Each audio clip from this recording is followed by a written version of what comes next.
اگر پہلی رکعت میں ہم نے مثلاً قل هو اللہ احد پڑھی تو دوسری رکعت میں بھی وہی پڑھ سکتے ہیں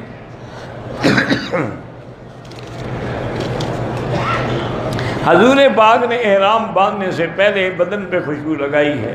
بی بی عائشہ فرماتی ہے میں نے اپنے ہاتھوں سے حضور کے سینے مبارک پہ خوشبو لگائی۔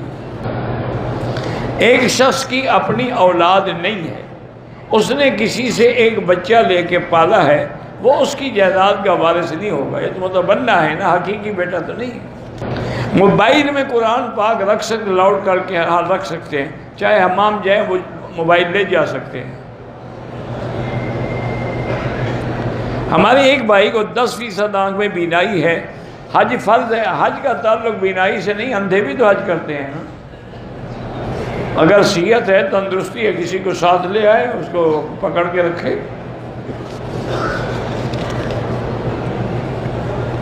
کہتے ہیں جی کہ ہندوستان میں ایک جماعت ہے جو گھوڑے کو حلال کہتی، ٹھیک ہے، کوئی ایسا مسئلہ نہیں ہے، امام بخاری رحمۃ اللہ علیہ بھی اس کو حلال فرماتے تھے، اس لیے جتنے بخاری لوگ ہیں نا بخارا کے، یہ سب کھاتے ہیں۔ کیکڑا اور جھینگا، کیکڑا تو نہیں، البتہ جھینگا حلال ہے۔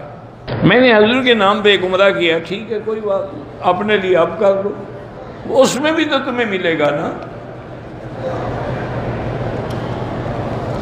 مدینے سے احرام کے بعد میقات باندھا، تھکاوٹ ہو گئی، گرمی ہو گئی، پسینہ نکلا، ہوٹل میں نہانے کے لیے واش روم گئے، احرام اتار کے نہانے کے بعد دوبارہ کوئی بات نہیں، نہا لیا تو کیا ہو، تو جب احرام نہ اتارو گے تو نہاؤ گے کیسے؟ اگر اتار دیا تو آپ کا عمرہ اس میں بندھا ہوا تھا، آدھا تو بھاگ گیا ہوگا۔ کیا جاہلوں والی باتیں، کیوں مجھے تنگ کرتے ہو بھائی؟ پھر قسم کھائی ہوئی ہے، پھر کہتے ہیں مکی جب ناراض نہ ہو آدمی۔ بھائی اللہ کے بندے، حمام میں ہر کوئی جاتا ہے، چادر اتار لیتے، آج کل کموڈ ہے، ہمارے دیہاتی لوگ بیچارے کموڈ یوز کرنا نہیں جانتے، وہ ڈر کے مارے کہ پلیتی نہ ہو، کپڑے کو لٹکا دیتے ہیں اوپر، کوئی حرج نہیں، کوئی مسئلہ نہیں۔ ہمارے یہاں مدرسوں سے بچوں کو بلا کے قرآن ختم کراتے ہیں، یہ بدعت ہے، تم خود کرو، گھر والے پر بیٹھ کے پڑھو۔ عمرے کی نیت تو میں نے دل میں کی، لیکن تلبیہ نہیں پڑھا، کچھ پڑھا کہ نہیں پڑھا، نہیں پڑھا پھر عمرہ نہیں ہوگا۔ اگر لبیک نہیں پڑھا، الحمدللہ پڑھا، سبحان اللہ پڑھا، اللہ کچھ تو پڑھا ہوگا، نہیں پڑھا پھر عمرہ نہیں ہوگا۔ حالت احرام میں نسوار رکھنا ڈبل حرام ہے۔ میں نے اپنے والد جو زندہ ہیں 1,00,000 کلمہ پڑھ کے وقف کیا ہے، اس کا اجر ملے گا؟ ہاں ملے گا۔ مجھے سمجھ ویسے نہیں آتی، وقف کیا ہے کیا معنی؟ سٹور کر دیا ہے آپ نے اس کو؟ چابی آپ کے پاس ہے یا والد کے پاس ہے؟ بہرحال یہ کہہ دو کہ اللہ اس کا ثواب تمہارے والد کو دے۔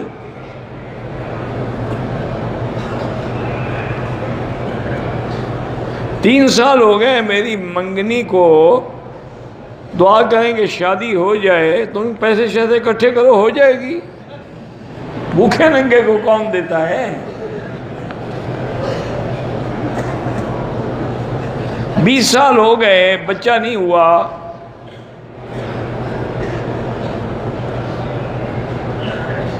بیوی کو خاوند نے کہا کہ تم کسی اور مرد کے ساتھ رات گزار لو، چونکہ میں تو اولاد پیدا کرنے کے قابل نہیں ہوں۔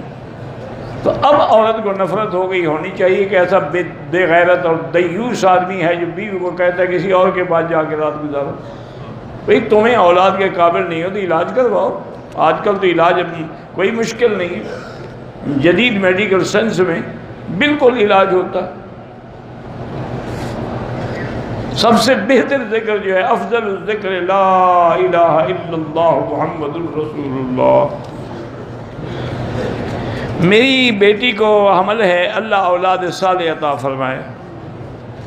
آپ نے میری بیوی کے لیے دعا کی، اللہ آپ کو جزائے خیر دے۔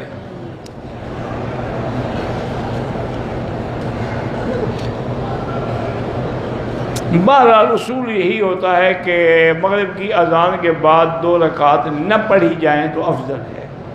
بعض علماء کہتے ہیں چونکہ یہاں ٹائم دیا جاتا ہے، اگر اس میں پڑھ لے تو مستحب کی حد تک ہے، لیکن حنفی مسلک میں نہ پڑھنا افضل ہے۔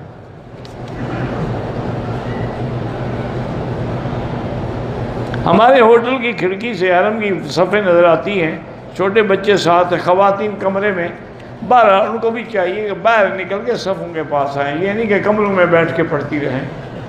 کمرے میں تو ویسے ٹیلی ویژن لگا لو تو سارا مکہ بھی نظر آئے گا، امام بھی نظر آئے گا، صفیں بھی نظر آئے گی، تو پھر ٹی وی کو امام بنا لیا کرو ماشاءاللہ۔ جب نیت کرو گے تو یہی دل میں نیت ہوگا کہ خلف امام ٹی وی، اللہ اکبر۔ کیا عجیب لوگ ہیں۔ او یار چند دن کے لیے آئے ہو، تمہیں اب مسئلے ہو گئے جی، بچے ہیں، بچوں کی تکلیف تھی تو کیوں تشریف لے آئے ہو؟